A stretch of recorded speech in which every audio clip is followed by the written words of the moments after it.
By the beginning of the 5th century BC, there were about 4.5 million people in Greece. It was at this time that Athens emerged as the most powerful of the city-states. Athens still lives and thrives today. The modern city surrounds the Acropolis and incorporates various remains of ancient times, demonstrating thousands of years of continuous human habitation. Teeming with a population of about 5 million people, it's often chaotic and polluted. Nevertheless, it's a vibrant, living link to a vanished world. In many places, the different historical periods the city has lived through are stacked higgledy-piggledy one upon another. But always, soaring majestically above the bustling metropolis, has been the eternal Parthenon and the other sublime temples of the Acropolis. The word Acropolis means citadel, or the high part of a city, and most towns in ancient Greece had one. Indeed, almost every city began as a settlement on top of a hill.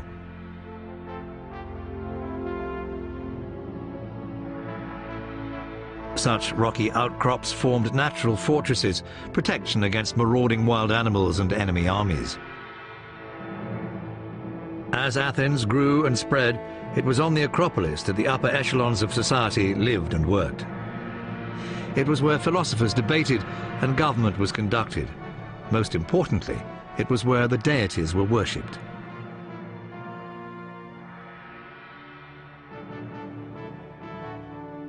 In the Mycenaean period, about 1200 BC, the original walls and huts were replaced by fortifications, which later legends asserted were built by mythical giants.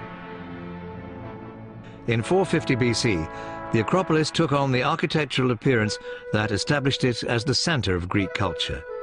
Its magnificence remained intact even after the decline of Athens following eventual defeat by Sparta. Later, in the 2nd century AD, the Romans added new walls and buildings like the spectacular amphitheatre of Herodes Atticus at the western edge of the southern slope of the Acropolis. During Pericles' lifetime, Athens was at the height of its splendor. Great political and cultural events unfolded. Its citizens led a comfortable, enjoyable daily life. Families thrived and people lived and worked together in a period of relative prosperity and peace.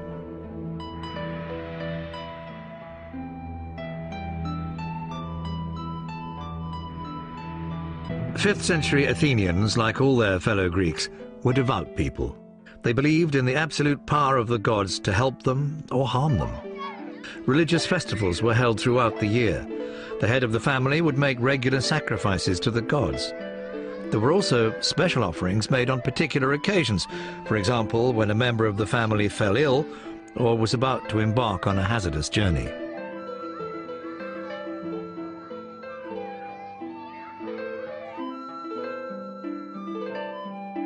The regular festivals came to a glorious climax every 4 years in the great procession to the Acropolis.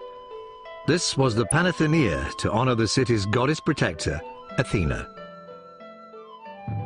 All Athenians, regardless of status or occupation, were eligible to take part in the joyous procession.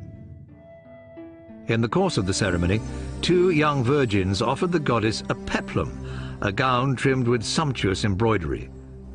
The procession entered the Acropolis through the Propylaea, the monumental western entrance designed by the architect Mnesicles. In those days, there was a gallery with exquisite paintings on canvas by Polygnotus, and later a nude Venus by the portrait painter Apelles. All these masterpieces have vanished without trace.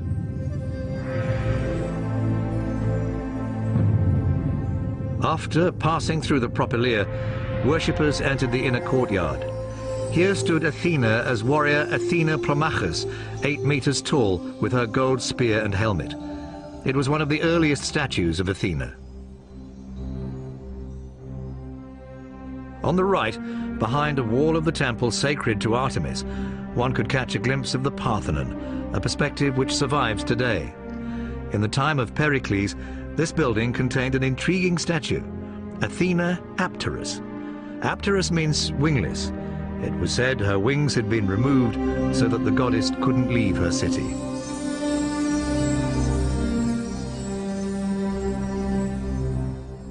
It was the work of the architect Callicrates, a masterpiece in marble, created during a truce between one of the many battles of Athens with its long-standing rival Sparta. Women of this time, between 421 and 406 BC, may not have been allowed to enter this building, the Erechtheum, the most hallowed temple on the Acropolis. It housed the city's holiest relics, including the olive tree which Athena summoned from the earth in her contest with Poseidon. Here also were believed to be the tombs of Erechtheus and Cecrops, legendary founders of the city. And finally, the Palladium was housed here. It was the oldest and most venerated image of Athena, a wooden statuette that simply appeared magically one day from nowhere. The temple's most celebrated remaining feature is the southern portico, supported by 6 caryatids. These exquisite statues of maidens, now ravaged by time, may well have been representations of real women admired for their beauty who lived and died here over 2,000 years ago. From microscopic fragments of paint, archaeologists have managed to recreate something of their original vitality. Of all the structures on the Acropolis, the Parthenon, dedicated to the goddess Athena Parthenos, or Virgin, the invincible goddess of war, remains the most awe-inspiring. 30 meters wide and 70 meters long, it has 8 Doric columns on the facades and 17 on each side. Construction began in 447 BC, and historians believe it was finished about 438. The pristine Pentelic marble from quarries nearby appears to change color according to the light that shines on it. The Parthenon survived largely intact until 1687 AD, when a Turkish army used it to store ammunition, which exploded, causing massive damage. Though subsequent accidents and pillage have taken their toll, the majesty of the temple survives to this day. Computer reconstruction allows us to imagine these treasures as they were when first created. Here, the eastern pediment shows scenes of the battle for control of Athens between the goddess Athena and Poseidon, god of the sea, which, according to legend, was fought on the site of the Erechtheum.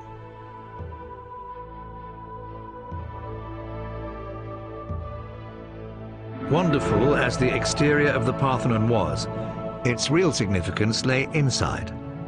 The temple celebrated one of Athena's most revered personifications, Athena Parthenos, Athena the Virgin.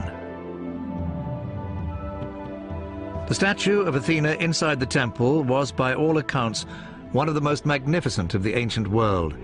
Made of ivory and clothed with gold, it stood over 12 meters tall. It was so expensive, the cost to build it was enough to commission 300 warships. Its sculptor, Phidias, was said to have been inspired by the actual presence of the goddess in his studio as he worked. But the expense angered the Athenians. A charge of impiety was brought against Phidias, and he left the city.